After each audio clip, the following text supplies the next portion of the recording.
The Tuesday This morning is so sun much cast fun. long It really shadows is. across I'm the glad we're financial here. district Me plaza, too. where glass towers reflected each other in endless repetition, and people in expensive suits hurried between meetings with barely a glance at their surroundings.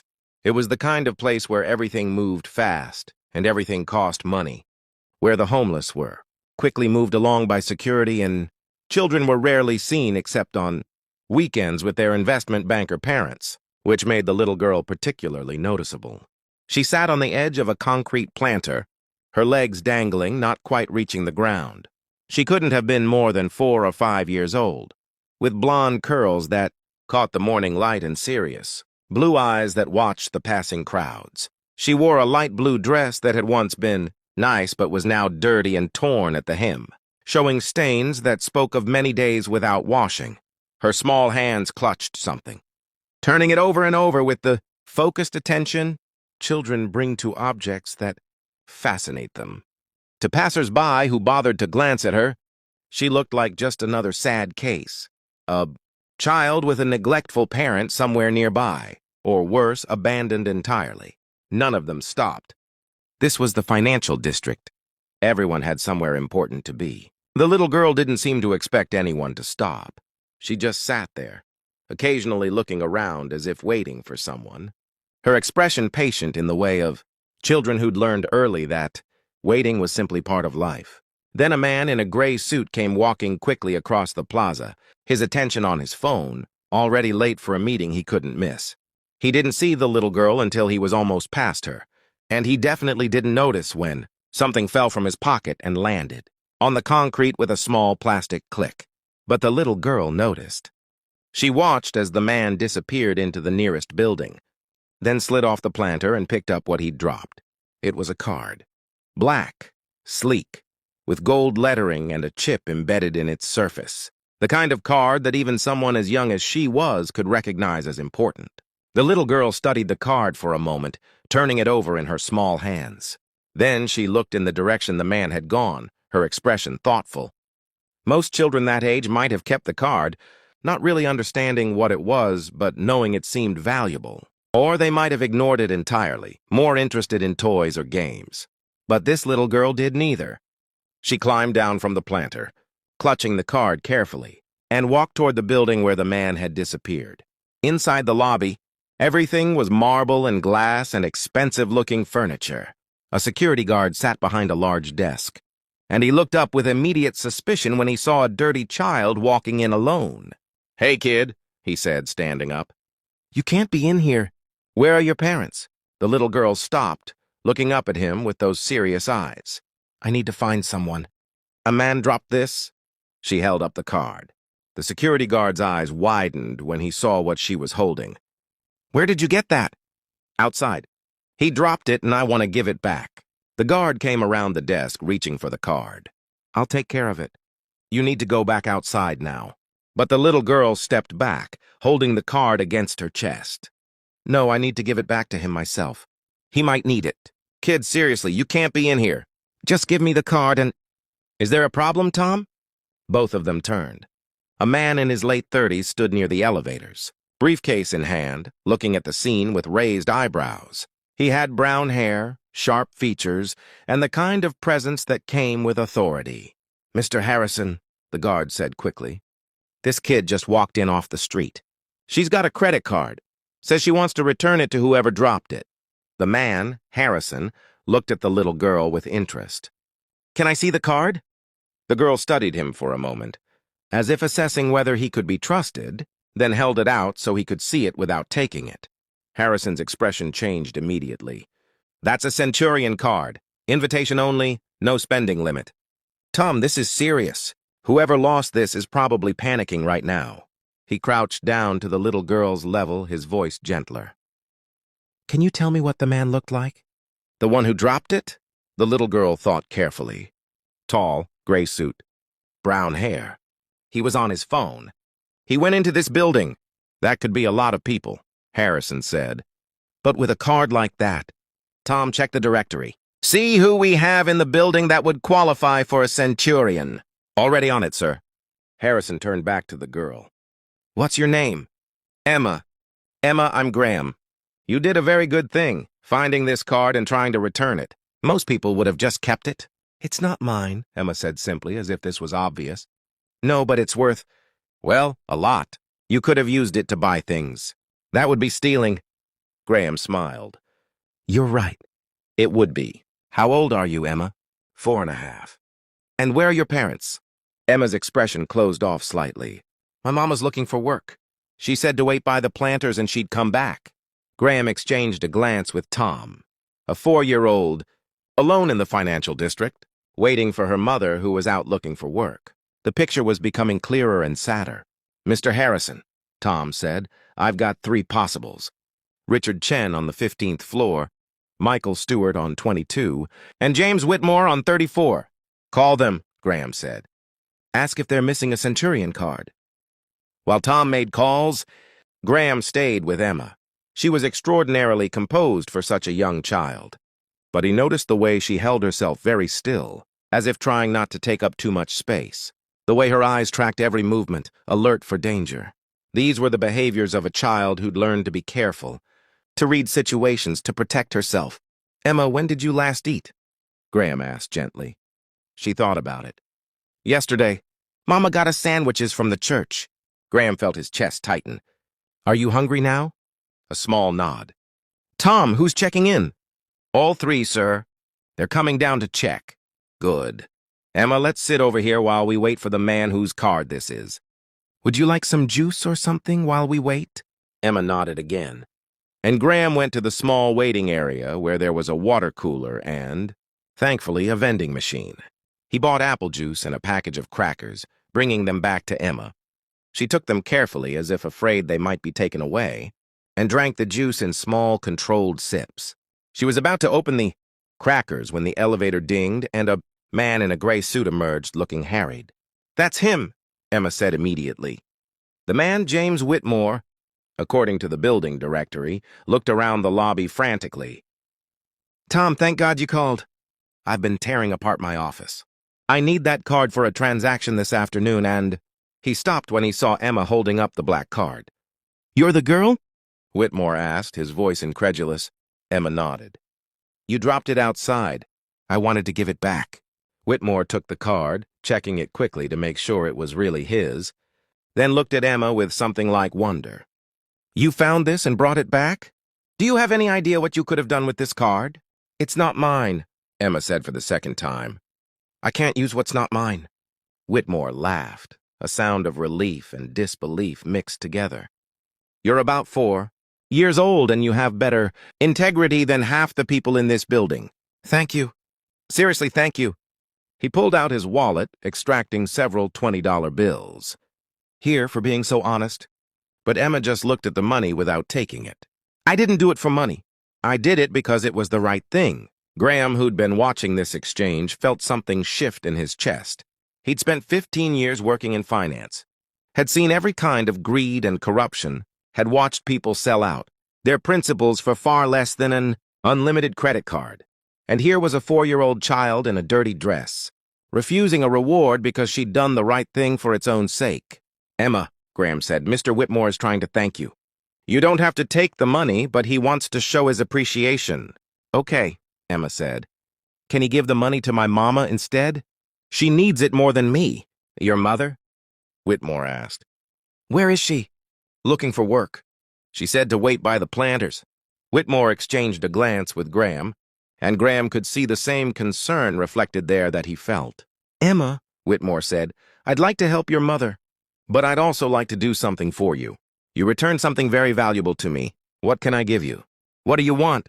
Emma thought about this seriously, her small face scrunched in concentration. Then she looked up at Whitmore with those serious blue eyes and said something that made everyone in the lobby go very quiet.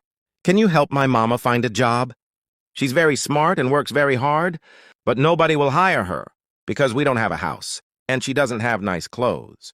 She tries so hard, but she cries at night when she thinks I'm sleeping because nothing is working.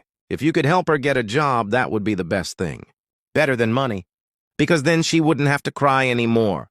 The lobby was absolutely silent. Graham felt tears prick his eyes, and he saw Whitmore wipe at his face quickly. What kind of work does your mother do? Whitmore asked, his voice rough. She used to be a teacher. But then my daddy died and we lost our house and everything got bad. She's trying to get back to teaching, but she needs an address for the school to hire her. And we can't get an address without money. And she can't get money without a job. It's all mixed up. Graham knew that trap. Had seen it play out countless times in the city. Homelessness creating barriers to employment, which perpetuated homelessness. A cycle almost impossible to break without help. Emma, Graham said, making a decision. What if I told you I might be able to help your mother? I work for a company that does a lot of hiring. We need good people. If your mother is willing to talk to me, I can at least give her an interview. Really? Emma's eyes went wide. Really? But I'd need to meet her. Is she coming back soon? She said by lunchtime. It was 10:30 now. Graham looked at his calendar, at the meetings he had scheduled, at the life he'd built that was all deadlines and bottom lines and profit margins. Then he looked at this little girl, who'd returned an unlimited credit card because it was the right thing to do, who'd asked for nothing for herself but everything for her mother. I'll wait with you, Graham said. Whitmore nodded. Me too. I've got a lunch meeting, but I'm canceling it. This is more important. Tom brought Emma more juice and crackers. Graham called his assistant and cleared his morning. Whitmore made some calls about the transaction he'd needed the card for, handling it remotely, and they waited. At 11:45, a woman appeared at the edge of the plaza. She was young, probably early 30s, with blonde hair pulled back in a ponytail and wearing jeans and a faded jacket. She looked exhausted, defeated, like someone who'd been fighting a losing battle for a very long time. Mama! Emma called, waving from inside the lobby. The woman's head snapped up and she ran toward the building. Tom had to let her in, quickly, before she panicked about her daughter being inside with strange men. Emma, what are you doing inside? I told you to wait outside. I'm so sorry, she said to the men. If she bothered you, she knows better than to... Mrs. Graham prompted. Thompson. Sarah Thompson. Emma, come here right now. Miss Thompson, Graham said. Emma didn't do anything wrong. Actually, she did something remarkably right. She found a lost credit card and returned it. We've been waiting for you because we'd like to help. Sarah looked confused and wary. Help how? Look, I appreciate you being kind to my daughter, but we're fine. Emma, come on. Miss Thompson, Whitmore said, your daughter told us you're looking for work, that you used to be a teacher. Sarah's face flushed. She shouldn't have. Our situation isn't anyone else's concern. Maybe not, Graham said. But your daughter's integrity is remarkable. She returned a card worth potentially millions of dollars because it was the right thing to do. She asked for nothing for herself, only help for you. That kind of character doesn't happen by accident. You've raised an extraordinary child despite very difficult circumstances. That tells me you're someone worth knowing, someone worth helping. Sarah's eyes filled with tears. I'm trying so hard, but everything's against us. I can't get a job without an address, can't get an address without money, can't get money without a job. I used to be a good teacher. I had a life. Then my husband died and his medical bills bankrupted us and everything just collapsed. What if I could break that cycle? Graham asked. What if I could offer you a job with a salary advance for first month's rent on an apartment? Why would you do that? You don't know me. I know your daughter, and I know that someone who raised a child with that much integrity is exactly the kind of person I want, working for my company. What kind of company? Educational software. We develop learning programs for schools. We actually need someone with teaching experience to help design curriculum. The pay is good, benefits included.